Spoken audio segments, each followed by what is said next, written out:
네, 여러분 안녕하십니까? 비전교육학입니다. 2012학년도 교육학 객관식 기출문제 21번 문항을 저와 함께 분석해보면서 어떠한 부분이 서술형으로 나올 수 있는지 저와 함께 추측을 한번 해보도록 합시다, 여러분. 20번 문항을 왜 띄워놓은 이유는 뭐냐면 20번 문항은 이미 출제가 되었습니다. 명확히 출제가 되었기 때문에 이 부분은 아마 다시 나오기 힘들 것 같아요. 어떤 문제, 20번 문제는 뭐였냐면 조나센의 학습 환경, 그 설계 모형이었어요. 구성주의 관점에 따라서 어떻게 하면 학습자들의 학습 환경을 설계할 건지 그 모형 문제가 출제된 게 20번 문항입니다. 그래서 여러분들은 지금 이제 예상 문제를 대비한 시간이기 때문에 기출됐던 문제는 이제 빼고 넘어가도록 하겠습니다. 그래서 조나슨에 대한 설명은 제가 그 기출문제 분석 강의에서 다 설명해 드렸기 때문에 일단 우리는 21번 문제 초점을 둬보도록 합시다, 여러분.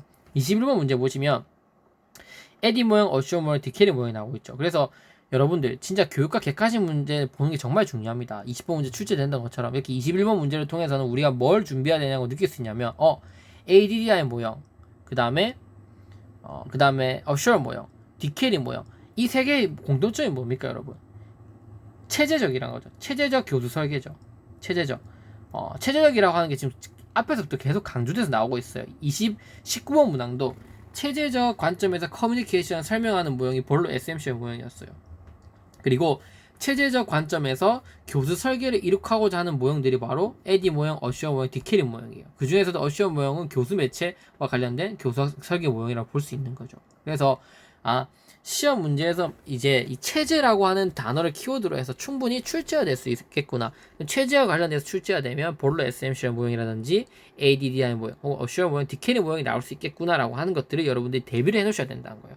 그리고 또 포인트는 뭐냐면 이 강의를 통해서 제가 여러분께 인지를 해드리고자 하는 부분은 딱 이겁니다. 에디 모형과 디케리 모형에 대한 구분, 어시어 모형에 대한 정확한 이게 제가 여러분께 드리고 싶은 거예요. 질문을 주세요. 에디 모형과 디케리 모형의 차이점을 잘 모르겠다. 그 부분을 제가 이 강의 보시면 여기 제가 체계적으로 그 차이점을 제가 빨간색과 표시해 놨습니다. 그걸 통해서 여러분께 알기 쉽게 설명을 드리도록 할게요. 그래서 이 강의를, 이런 객관식 기출문제 강의를 통해서 여러분들이 얻어가신 게 전 더 많다고 생각하시니까 정말 많이 활용해 주셨으면 좋겠습니다. 그래서 보시는 것처럼 22번 문항들도 지금 제가 출제를 만들고 있지만 보면 중요한 키워드들이 나왔어요. 웩슬러 검사, 지능 검사 나왔죠. 그리고 역동적 평가 나왔죠. 서브파 나왔죠. 그래서 이렇게 지금 보면 평가 관련된 측면에서 웩슬러 지능 검사가 가지고 있는 특징도 우리가 한 번쯤은 봐야 된다는 거예요. 읽어보면. 그래서 여기 보시면 지난번에 현우와 연수에게 언어성 검사, 동작성 검사, 인원인 지능 검사를 실시한 결과 두 학생의 지능 검사 유사하게 나온 것을 보니 두 학생의 지적 능력이 비슷하게 보다 좋을 것 같아요. 그래서 웩슬러 검사가 어떤 영역을 측정할 수 있는지 정도, 어떤 특징을 가지는지 우리가 정리해 볼 수 있어야 된다는 거죠. 그래서 이 강의도 제가 이 끝나는 대로 여러분께 종합적으로 만들어서 설명드리도록 하겠습니다.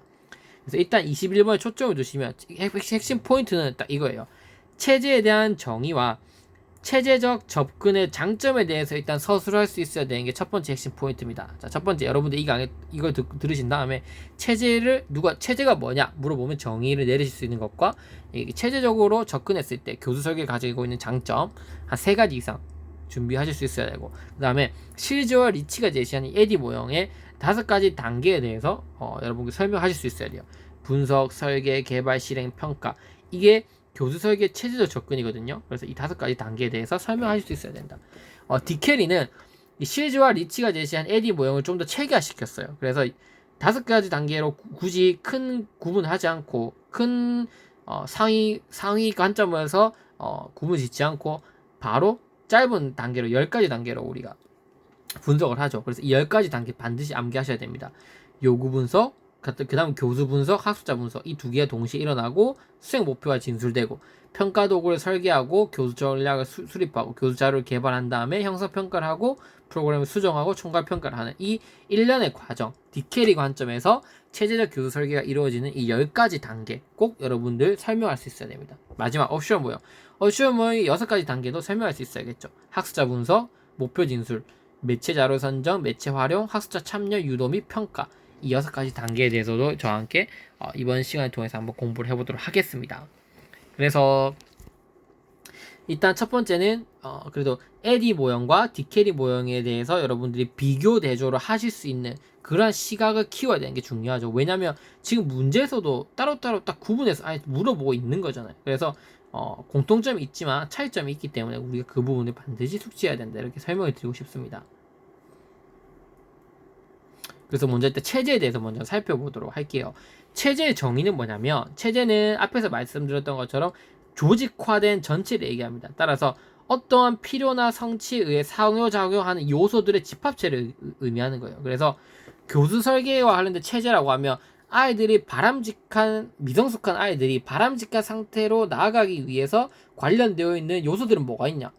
학습 목표도 있을 거고, 학습 자료도 있을 거고, 예를 들면 그 다음에 수업, 우리 교육 목표도 있을 거고, 교육 과정도 있을 거고, 이런 것들이 있을 거 아닙니까? 즉, 아이들이 비성숙한 아동이 성숙한 과정 상태로 가기 위해서 관련된 모든 것들, 또 교실의 환경, 이런 것도 다 포함되겠죠. 그런 것들은 모두 다 고려해야지 이 목적을 다 잘 달성할 수 있게 된다는 거예요. 그래서 이 체제는 독립적이면서 상호 연관성을 이루고 있어요. 하위 요소들은. 그래서 요소들의 집합체니까 이 하위 요소들은 각각의 독립성을 가지고 있으면서도 각각의 공동의 목표를 달성하기 위해서 상호 관련지어져 있다는 그런 관점으로 이 모든 것을 바라보는 걸 체제적 관점이라고 보는 겁니다. 따라서 교수를 하나의 체제로 본다는 건 무슨 말이냐? 궁극적인 목표인 학습 목표 달성을 위해서 필요한 하위 요소들이 유기적으로 연결되어 있다는 거예요. 그러면 그 유기적으로 연결되어 있는 하위 요소들이 뭔지를 밝히고 어떤 관계 속에 있는지 설명을 잘해야 된다는 거죠. 그래서 교수 관점에서 어떤 하위 요소는 학습자도 하위 요소고, 학습자가 어떤 무언가라는 환경, 교사도 그 하위 요소가 될 수 있고, 학습을 하는데 내용, 그다음 과정, 이런 것들이 다 하위 요소가 된다는 거죠. 이 모든 것들이 상호작용을 하면서 아이들이 보다 성숙한 방향으로 나아갈 수 있는 그 공동의 목표를 위해서 상호작용을 하고 있다는 거예요. 그럼 그것을 밝혀줄 수 있어야 된다는 거죠. 이렇게 체제적 관점에서 교수를 설계할 때, 즉 수업을 설계할 때 어떤 효과가 있냐?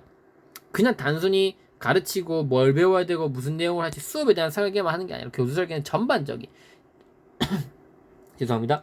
그 목표에 대한 설정부터 평가까지, 총괄평가까지, 즉 전체를 아우르는 게 바로 체제적 교수 설계지 않습니까? 이렇게 하게 되면 효과성과 효율성이 증진될 수밖에 없어요. 왜냐하면 왜 효과성이 증진되냐면 목표를 달성하기 위해서 빠짐없이 하위 요소들을 고려하고 유기적인 연관성을 우리가 찾아보잖아요. 그러니까 결국에는 효과성이 증진할 수밖에 없죠. 이게 좋을까 저게 좋을까 판단을 할 수밖에 없으니까. 그래서 목표에 관련되는 감각이 쉬운 변인들을 내가 통제하고 조절하기 때문에 목표 도달률이 높아질 수밖에 없다. 그러면서 자연스럽게 효율성도 높아진다. 효과성은 그냥 시간이나 투입, 얼만큼 투입해서 얼만큼 산출이 나왔냐를 고려하는 게 아니라 그냥 산출이 얼만큼 나왔냐, 얼만큼 다 도달하고 있냐, 이것만 보는 거라면, 효율성은 투입 대비 산출이 얼마인지를 보는 거죠. 그래서 체계적으로 그 설계에 대해서 접근하게 된다면 목표를 분석하고 그 목표를 세분화시키고 거기에 대한 제일 적합한 학습 내용을 선정하고 또 학습 자료, 학습 전략들을 고안하고 평가 자료를 개발하기 때문에 효율성도 높아질 수밖에 없습니다. 그리고 교수학습 관련 변인들의 수정과 보완이 가능하다.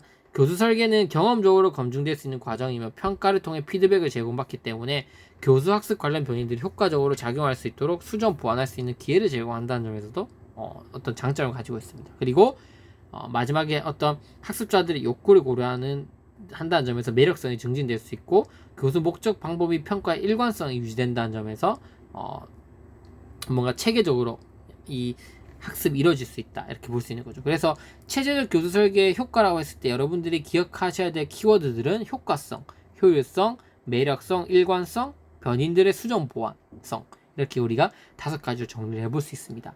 그러면 그 다음 강의에서는 AD 모형과 DKD 모형에 대해서 간단히 살펴보면서 어떤 차이점을 가지고 있는지 저와 함께 살펴보도록 하겠습니다. 네, 감사합니다. 많이 시청해 주셨으면 감사하겠습니다. 네, 이어서 강의해 보도록 하겠습니다.